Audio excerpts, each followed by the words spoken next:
Today I'm here to talk about the top 10 fantasy books that I read that were published in 2025. This is the start of my end of the year content for new releases. And when it comes to fantasy, it's always easy to put together these lists because there is so much fantasy coming out that it's not hard to find 10 that I consider at least 4 stars.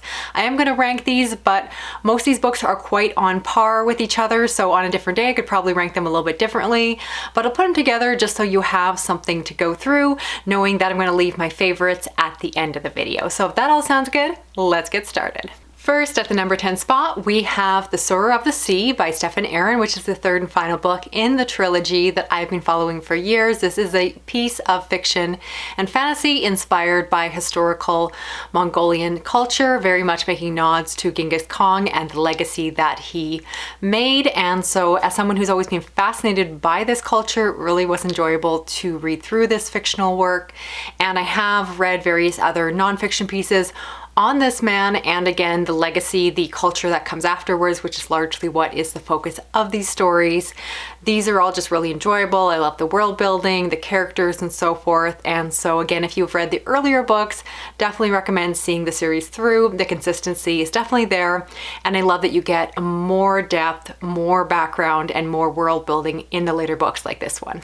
Then at number 9, we have The Griffin King by Sarah Omar, and this is the first book in a series where we follow this character who was known and very much made their reputation by killing this griffin, and then we follow them as adults. So very much it's a story of warring factions where you have different people vying for power. I love the non-European setting, which is something I often look for in fantasy, just something a little bit different, and very much having a feel of the kind of fantasy I think that's very popular that I am pulled into these days, which is a lot of, again, those that perhaps have loose inspirations by things like A Song of Ice and Fire, where again you have various individuals who are vying for power and so forth, and you see that manipulation, that lust to gain and control and keep that power, which is a major theme throughout this story. Again, it's the start of a series, and I definitely look forward to reading more. Then at number 8, we have Written in the Dark by Guy Gavriel Kay, and this is a story that follows a poet who gets pulled into a larger narrative that involves assassins, backstabbing, and so forth, and the story goes on from there.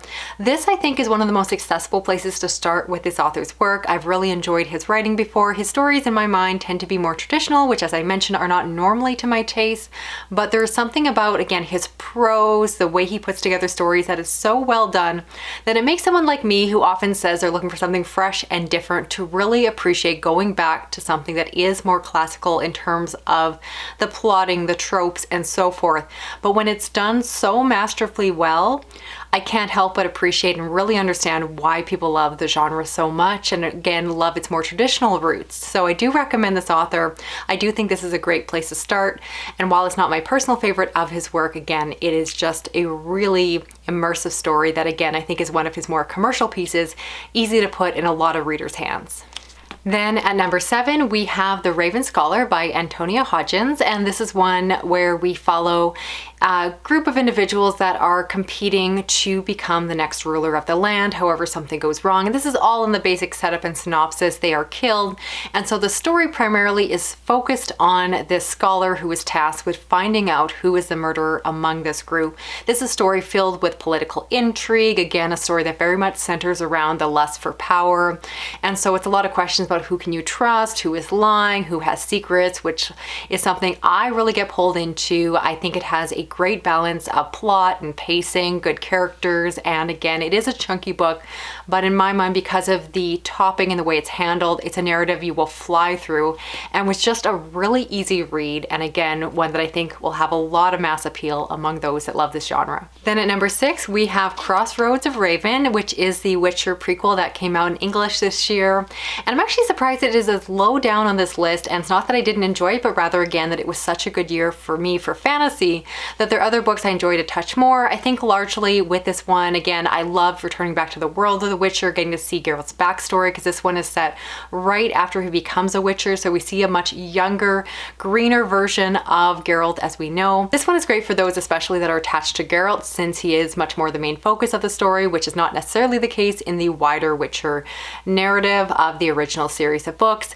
This one, again, was enjoyable, but because it is a prequel, it's often something I struggle with, where the stakes stakes of this one and the story and plotting just don't feel as big, because again, the challenge with writing a prequel is that you need to end the story in a way that makes sense and continues on the narrative, so you know certain characters have plot armor and are safe, etc., which in my mind takes some of the excitement out of the story, because you know how things need to go in order for the rest of the books to exist.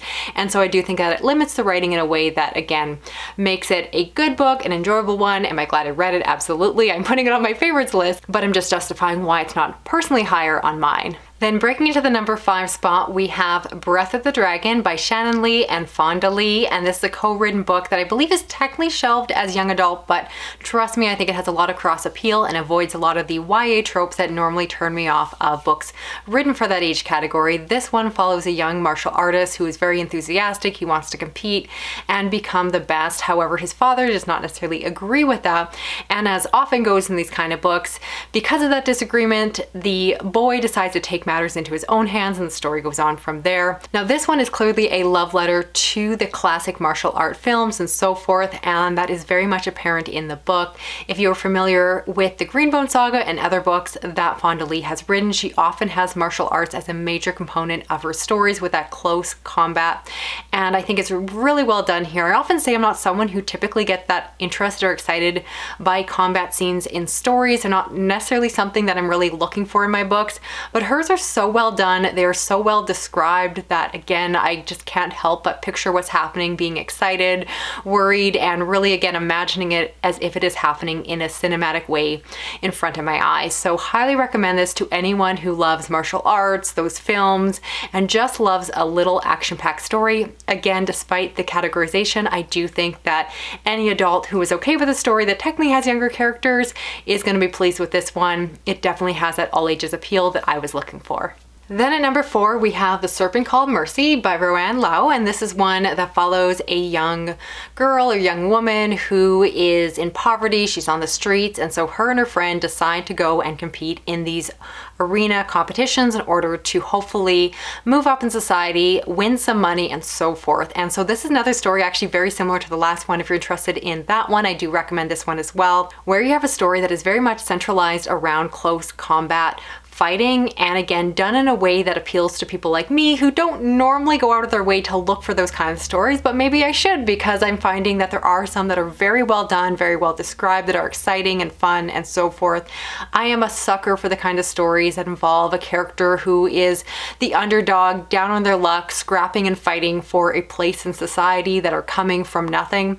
And so a book like this, from the first page, the first chapter, completely grabbed my attention. I found the main character to be very sympathetic, and again, because I cared about her, it made the whole book engaging for me, because again, I want to know how it was all going to come about, and because of that, again, I had that emotional connection to the book that really kept me hooked all the way to the end. Then in the number 3 spot, we have A History of Chronomancy by Andrew Rowe, and this is the newest release in this long-running progression fantasy series that begins with Sufficiently Advanced Magic.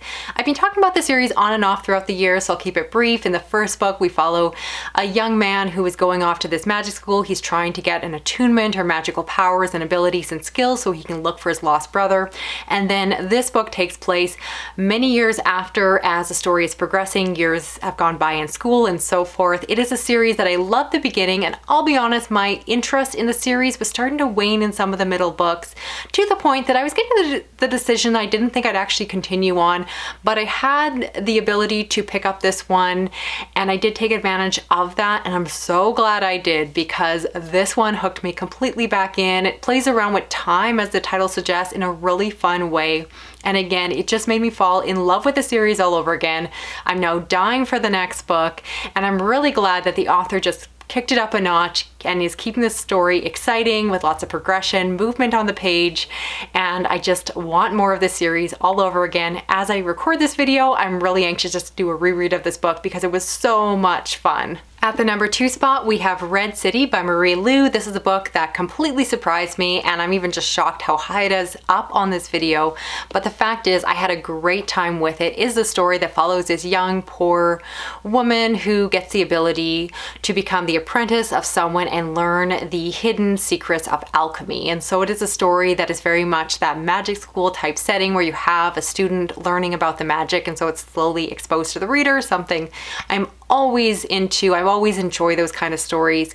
And there's very much a darkness to this one. It felt like it had little threads or tones similar to something like Full Metal Alchemist, for those of you that are familiar with the manga or anime that I'm referring to.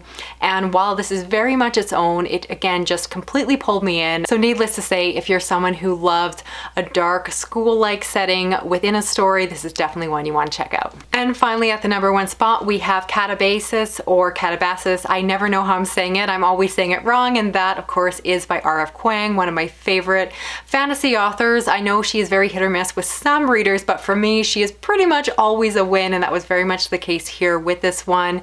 It is a story that involves PhD students that go to literally hell in order to save their professor, not because they're doing it out of the good of their heart, but because they want to be able to pass and get their final education and move on. This is a story that is clearly a love letter or maybe a hate letter to higher institution learning and the conversations around what graduates need to go through in order to get, again, not just their degrees, but more so, again, their PhDs and so forth. And so it talks about the prejudice, the stereotypes, the sweat, blood, and tears that goes into the hard work, the papers that they write, and it's a great commentary. I'll admit at times it did drag a little bit. It's very long-winded. It's very much written for a particular audience. It was not a 5-star read for me, even though it is the top of this list. But again, I do have great things to say about it. I've done a longer video. It's not for everyone, so I do recommend checking that one out to see if it's something up your alley. But while it is not my favorite of her books, I'm really glad I read it this year, and definitely a book, again, that well after finishing it, I'm still thinking about it, which is always a good sign with a book. So that's it for this video here. I'd love to know the books I talked about. Which ones are you planning on checking out for yourself? And I'd love to know if I missed one, what is your favorite fantasy published in 2025? Drop it down below in the comments. If I haven't read it, I will definitely try to check it out next year. Don't forget, if you're new to my channel, to consider subscribing. I am doing more end of the year content coming shortly. I have a whole playlist that should be linked down below as well. And if you enjoyed this video, give it a thumbs up, drop an emoji, even just a stack of books lets me know you're here. And if you hit that little notification bell, you'll never miss a video from me. Thanks so much for watching. Talk to you again soon. Okay, bye-bye.